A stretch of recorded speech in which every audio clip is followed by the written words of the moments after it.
Hello, folks. Welcome to Theologic and specifically another edition of Theobite. I am Sean Mustian with Zach Packey. And today, this Theobite is going to specifically hone in on our category of apparent contradictions. Now, Zach, this for me surfaced through some personal and family devotions over the last several months. Hannah and I were reading the Gospel of Matthew during my sabbatical last year.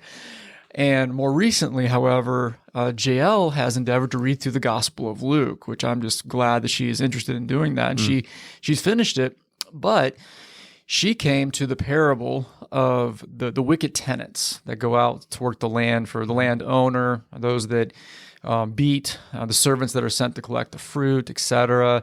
And all of that culminating on the landowner saying, okay, I'm going to send my son, and he's going to respect them, and they'll respect him, etc. And Hannah had, I forget what the question was that Hannah had about the parable, but we sat down to look at Luke's account. And as I was reading over it, I was like, wait a minute, there is something quite different about Luke's account of this than there is of Matthew's. And just to kind of bring us up to speed here, I'm about to read from the portion where he's going to send his son. The landowner is going to send his son. And we begin in, this is Matthew chapter 21, verse 38, all the way to verse 43. But when the tenants saw the son, they said to themselves, "This is the heir. Come, let us kill him and have his inheritance." And they took him and threw him out of the vineyard and killed him. When therefore the owner of the vineyard comes, what will he do to those tenants? They said to him, "He will put those wretches to a miserable death and let out the vineyard to other tenants who will give him the fruits in their seasons." Jesus said to them, "Have you never read in the scriptures, the stone that the builders rejected has become the cornerstone?" Now that's Matthew's account of Jesus' parable. Luke's account reads a little bit differently. Everything is pretty much the same with him sending his son and the tenants killing him.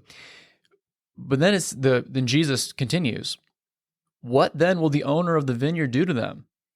He will come and destroy those tenants and give the vineyard to others." So real quick off the bat, we notice that in Matthew's account, he asks a question and the audience listening tells them what the landowner would do. But this time Jesus actually gives the answer, and this is the audience, the crowd's response. And when they heard this, they said, "Surely not."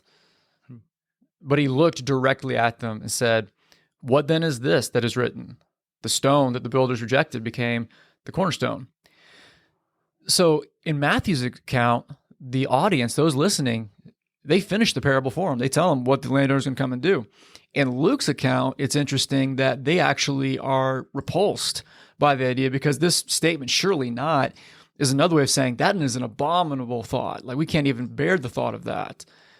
Now, what I want us to consider here today as we think through these two accounts and how there is I would say, significant difference between how it concludes and one that we should care about because we want to see the unity and the harmony of Scripture.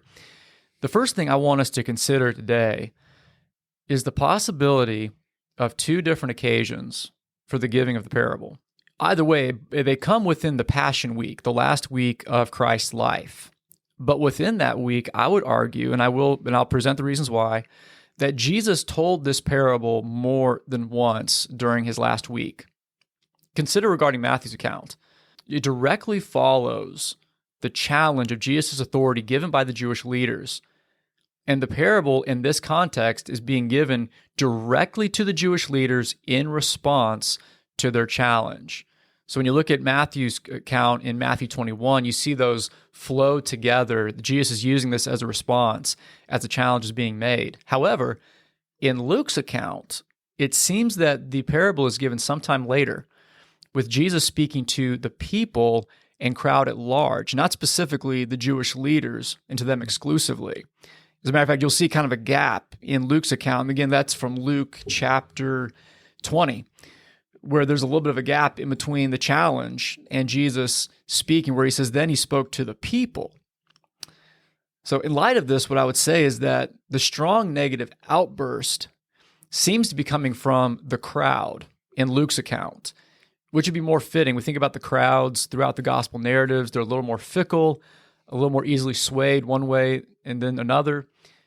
Whereas in Matthew's account of a very calm and a very cool response of just merely finishing out the story, giving the logical conclusion to the parable, it would seem that that would be a more likely response from the Jewish leaders that we see, especially in Matthew's gospel, although they are definitely wicked and seeking the life of Christ, are generally a little more calm and collected. But also, as I've already alluded to previously, I'll say again, the placement of this parable in Luke's narrative is very different from Matthew. And that's not unusual. We'll see authors in various occasions in their writings place a narrative, a parable, in a different location than the next gospel author would do. And we've talked about that on Theobites in the past. So it seems that it's placed a little bit differently. But then also the surrounding chapter for each account, both in Matthew 21 and in Luke 20, it's a noticeably different flow of events. And this is further reason to believe that the primary audiences in each account of the giving of the parable of the tenants is to a different audience. Matthew, it's delivered to the Jewish leaders. In Luke, it's being delivered to the crowd. So one thing I would point out in light of that, it is common, and we talk about the unique placement of the story. The reason why the authors place parables and narratives in different places is to serve their own purpose and their overarching narrative or theme that they're trying to convey. But not only that, the idea of Jesus repeating the parable twice in 1 week is not unheard of. Jesus repeats phrases, parables, and other teachings throughout the Gospels on numerous occasions. So, for example, the content of what we usually call the Sermon on the Mount, we find both in Matthew chapters 5, 6, and 7, as well as what we would call a brief version in Luke 6. And we say brief because we generally think of Matthew's version as kind of the more well-known. But either way, we find the same content being presented on 2 different occasions. And so the same thing is happening here within the Passion Week. And so in short, I would say to us that what seems to be an apparent contradiction in the narrow view of Jesus' telling of the parable of the wicked tenants between Matthew and Luke is harmonized when we see the fuller context. So with that, I know in some ways it seems like a simple difference, but when I read it from Luke a few weeks ago, it really struck me as, wow, it's quite a different response, and I want to know, why is there such a noticeably different response here?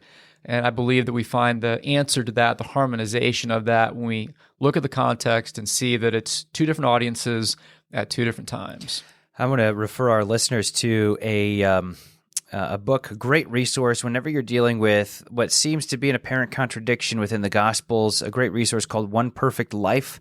It is John MacArthur, as well as the folks from Master's Seminary, put together a harmony of the Gospels, not in like column format, but it's all in paragraph format, and each little section here will tell you where it is from.